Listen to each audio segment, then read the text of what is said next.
Good morning दोस्तों, आप सबका स्वागत है सिद्ध प्लस पर। दोस्तों, आज हम बात करेंगे वेनेजुला संकट और भारत का रुख। भारत का क्या रुख रहेगा, भारत के लिए क्या प्रॉब्लम हो सकती हैं और क्या अच्छाइयाँ क्या बुरा हो सकता है, उसके बारे में पूरी जानकारी यहाँ से हम ले रहे हैं।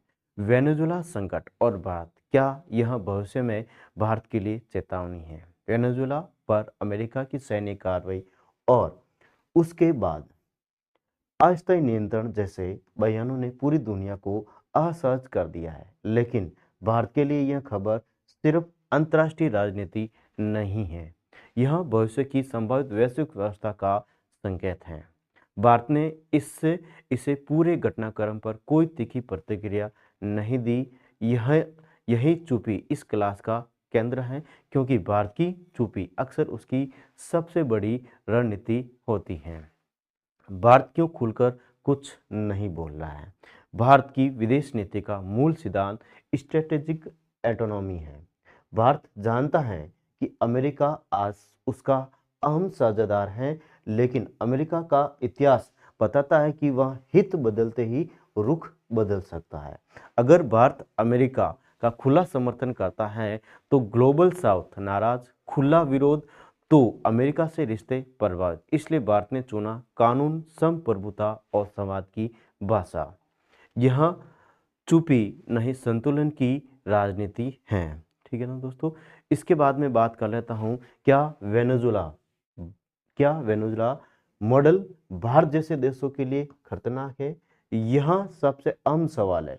वेनेजुला पर कार्रवाई का तर्क था कि लोकतंत्र, ड्रग तस्करी, मानवाधिकार, लेकिन इतिहास बताता है कि ऐसे तर्क अक्सर राजनीतिक सुविधा के अनुसार इस्तेमाल होते हैं। भारत यह समझता है कि अगर शासन बदलना अंतर्राष्ट्रीय रूप से सामान्य हो गया तो कल किसी भी देश का मानवाधिकार, अल्पसंख्यक, अंतर्राष्ट्रीय राजनीति को बहाना बनाया जा सकता है। इसलिए इसलिए भारत ऐसे किसी प्रेसिडेंट से सहज नहीं हो सकता है। ऊर्जा सुरक्षा और भारत का मॉडल। भारत भारत दुनिया के सबसे बड़े तेल और गैस आयातकों में से हैं। वेनेजुला जैसे देशों में अस्थिरता तेल की कीमतें बढ़ाती हैं और सप्लाई चेन को अनिश्चित बनाती हैं। भारत के लिए इसका मतलब महंगाई, करंट अकाउंट दबाव और आम आदमी पर सीधा असर। इसलिए भारत इस संकट को राजनीतिक नहीं, आर्थिक खतरे के रूप में देखता है। अमेरिका बनाम रूस, चीन। भारत की सबसे कठिन परीक्षा वेनेजुला संकट ने अमेरिका और रूस चीन धड़े के बीच तनाव बढ़ा दिया है, और इसमें भारत की समस्या यह है कि रूस अभी भी रक्षा का बड़ा साझेदार है, चीन सबसे बड़ा रणनीतिक खतरा बना हुआ है, और अमेरिका टेक और सुरक्षा सहयोगी। अगर दुनिया स्पष्ट रूप से दो खेमों में बंट जाती है तो भारत का पक्ष चुनने का दबाव ऐतिहासिक स्तर पर पड़ जाएगा। भारत इसलिए अभी किसी बयान से भविष्य के रास्ते बंद नहीं कर रहा है। ग्लोबल साउथ और भारत की साख। भारत खुद को ग्लोबल साउथ की आवाज के रूप में पेश करता है। वेनेजुला जैसा संकट अफ्रीका, लैटिन अमेरिका, एशिया के कई देशों में डर पैदा करता है।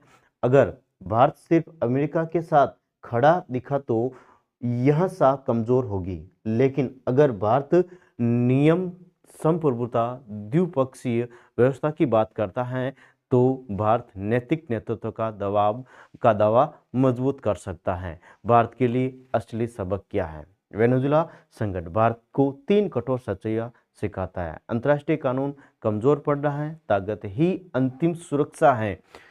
आत्मनिर्भरता अब विकल्प नहीं, मजबूरी है। चाहे रक्षा, ऊर्जा, कूटनीति, भारत को हर क्षेत्र में स्वतंत्र विकल्प बनाने होंगे।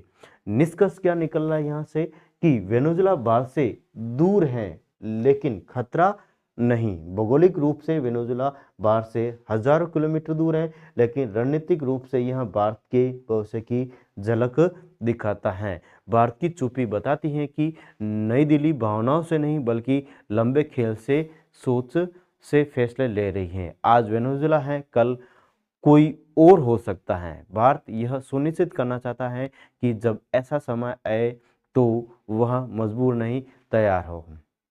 तो इस प्रकार से दोस्तों मैंने आपको वेनेजुएला, अमेरिका और भारत के बीच के किस प्रकार के घटनाक्रम घटित हो सकते हैं, भारत का भविष्य में क्या रुख रहने वाला है, अभी फिलहाल क्या कर रहा है, इसके बारे में जानकारी आपको दी है। दोस्तों सिद्ध प्लस को शेयर करें, सब्सक्राइब करें और बेल आइकन क्लिक करें, जिससे कि आने वाले वीडियोस के नोटिफिकेशन आपको प्राप्त हो सके। दोस्तों मैं इसके साथ साथ सिद्ध एकेडमी पर आपको मैं गणित में रेलवे, एसएससी, डिफेंस या ऑल स्टेट एग्जाम से संबंधित जो गणित होती है उसको मैं ले रहा हूँ। और इसी के साथ साथ सिद्ध पाठशाला भी चैनल चल रहा है, उसके ऊपर भी मैं करंट से संबंधित जो वीडियोज़ हैं वो अपलोड कर रहा हूँ दोस्तों। तो इन सब चैनल को शेयर करें, सब्सक्राइब करें और बेल आइकन पर क्लिक करें। थैंक यू, धन्यवाद।